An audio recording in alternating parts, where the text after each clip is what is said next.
Hello friends, welcome to wise investor.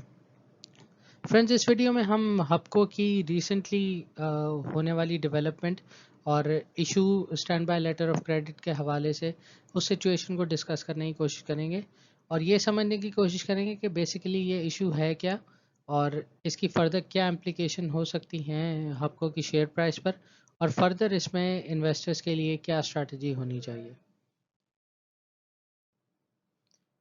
Viewers, China hub power generation company एक joint venture था और first सी pack का project था जो कि प्राइवेट और चाइनीज़ पार्टनरशिप पर बेस्ड था। हबको केस में 47.5% शेयर्स हैं और चाइना पावर के 52.5% शेयर्स हैं और प्रोजेक्ट की ओवरऑल जनरेशन कैपेसिटी 660 मेगावाट है। प्रोजेक्ट के लिए एग्रीमेंट दोनों पार्टीज़ में 2015 में एग्जीक्यूट हुआ था, लेकिन 24 अक्टूबर 2017 में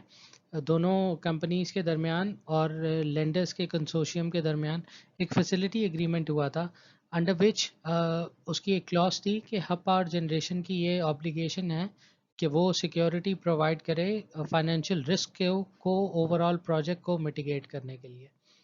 under which till date of completion of project जो कि लेंडर्स ने और उसकी चाइना हब पावर जनरेशन की पेरेंट कंपनी ने, चाइनीज़ पार्टी ने इशू करना था। Till that issuing of completion certificate Hubco को ये फाइनेंशियल रिस्क का कवर प्रोवाइड करना था।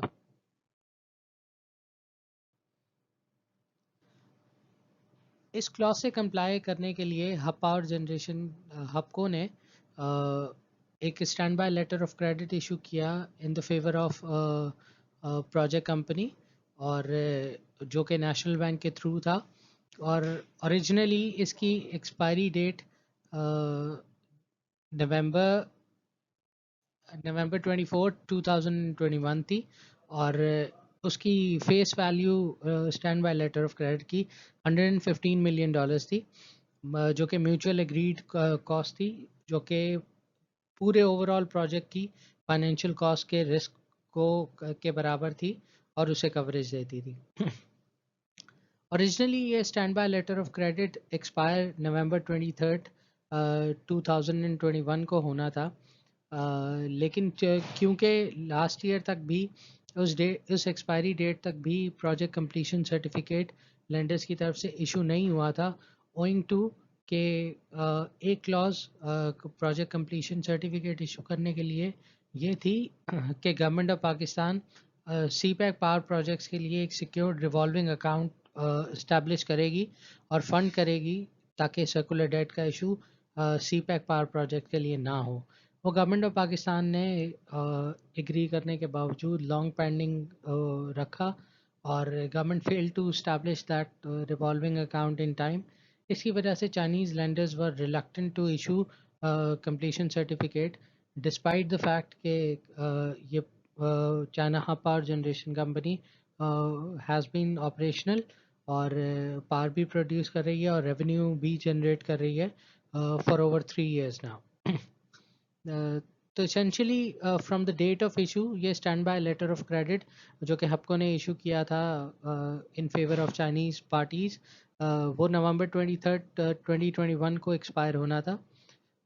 सब्सिक्वेंटली अपने एग्रीमेंट से कंप्लाई करते हुए हबको ने इस stand bye letter of credit को 1 साल के लिए और एक्सटेंड किया और रिसेंटली अब इसकी एक्सपायरी डेट 23 नवंबर 2022 थी। अपनी एक्सपायरी डेट से एक दिन पहले China hub power generation company ने इशूइंग बैंक को इस stand bye letter of credit के इनकैशमेंट का नोटिस सर्व किया, जो कि हबको ने अपनी मटेरियल इंफॉर्मेशन में पाकिस्तान स्टॉक एक्सचेंज में भी डिक्लेयर किया। Under that encashment notice China hub power generation के पॉइंट ऑफ व्यू से क्योंकि डेट ऑफ कंप्लीशन जो है सर्टिफिकेट वो चाइनीज़ लैंडर्स की तरफ से इशू नहीं हुआ, तो प्रोजेक्ट स्टैंड अनकम्प्लीट, और चूँकि ये stand by letter of credit was about to expire, तो चाइनीज़ जो हैं वो अपनी फाइनेंशियल रिस्क को सिक्योर रखना चाहते थे, कवर करना चाहते थे, जिसकी वजह से उन्होंने इनकैशमेंट नोटिस सर्व किया टू द इशूइंग बैंक, जो कि नेशनल बैंक है, कि इस stand bye letter of credit को इनकैश करें और अपनी कमिटमेंट को ऑनर करें। व्यूअर्स, हबको के पॉइंट ऑफ व्यू से ये प्रोजेक्ट जो है, क्योंकि पिछले 3 साल से ज़्यादा अरसे से ऑपरेशनल है, तो इन प्रैक्टिकल मींस ये प्रोजेक्ट जो है वो कंप्लीट हो चुका है और चाइनीज़ लैंडर की तरफ से डिलेड है completion certificate, project completion certificate की इशुएंस। इन द लाइट के गवर्नमेंट ऑफ पाकिस्तान ने recently prime minister of Pakistan के चाइना विजिट से पहले सी पैक पावर प्रोजेक्ट्स के लिए रिवॉल्विंग अकाउंट इस्टेब्लिश कर दिया है। इस हवाले से शायद हबको ने यही प्ली लेते हुए ना ही stand bye letter of credit को रिन्यू किया, बल्कि जो इनकैशमेंट नोटिस है China hub power generation company की तरफ से टू द इशूइंग बैंक, उसे सिंध हाई कोर्ट में चैलेंज भी कर दिया है, जिसकी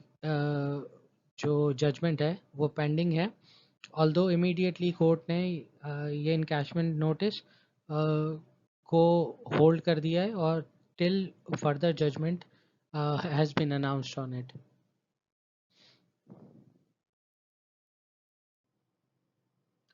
व्यूअर्स, अगर हबको की सिंध हाई कोर्ट के बिफोर पिटीशन डिक्लाइन हो जाती है, तो China hub power generation company को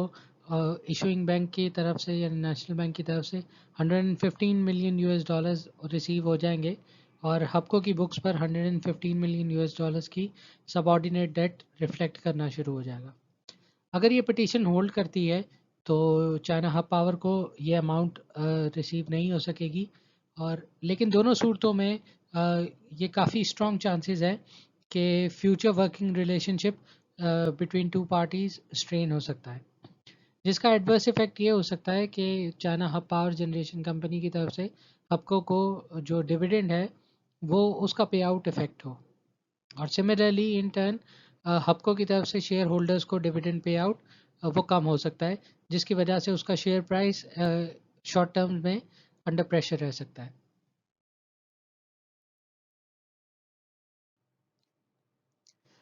व्यूअर्स, हब पावर में अब स्ट्रैटेजी क्या होनी चाहिए उन इन्वेस्टर दोस्तों के लिए जिनकी ऑलरेडी इन्वेस्टमेंट हब पावर में है और उन्होंने रिसेंटली इन्वेस्ट किया है, और उनकी जो बाइंग प्राइस है वो करीब करीब है हब पावर की लास्ट क्लोजिंग प्राइस के, तो वो अगर चाहें तो अपनी पोजीशन को क्लोज कर सकते हैं लॉस बुक करते हुए। थोड़ा लॉस बुक करके जब हब पावर दोबारा इन सारी डेवलपमेंट में शेयर प्राइस पे कंसिडरेबल डिप ले, तो वो एक फ्रेश एंट्री हो सकती है दोबारा हब पावर को परचेज करने के हवाले से, ताकि उनका लॉस मिनिमाइज हो सके और डिप पर बाय करके रिकवर भी हो सके। वो सारे इन्वेस्टर जिनकी लॉन्ग पोजीशन है और वो लॉन्ग व्यू रखते हैं हब पावर में, वो जब शेयर प्राइस बॉटम आउट करे तो उसको एज एन अपॉर्चुनिटी कंसीडर कर सकते हैं to further buying on dip, और एक्यूमुलेट करके अपनी बाइंग प्राइस को नीचे की तरफ एवरेज आउट कर सकते हैं। वो सारे हजरात जो फ्रेश एंट्री सीख करना चाहते हैं हब पावर में, अगर इसके शेयर प्राइस मज़ीद गिरता है तो सारे मल्टीपल्स पे यानी price to book, price to earning, dividend yield और सारे इंपॉर्टेंट मल्टीपल्स पे हब पावर मज़ीद अट्रैक्टिव हो जाएगा, और वहाँ इसको बाय करके आप अपना risk to reward ratio would make sense, और वहाँ से आप एक अच्छा गेन या एटलीस्ट डिविडेंड यील्ड, अच्छी डिविडेंड यील्ड एक्सपेक्ट कर सकते हैं। व्यूअर्स, इस सारी सिचुएशन को Hub power as an organisation absorb करने की कैपेसिटी बिल्कुल रखती है, और लॉन्ग टर्म व्यू के लिए जो इसे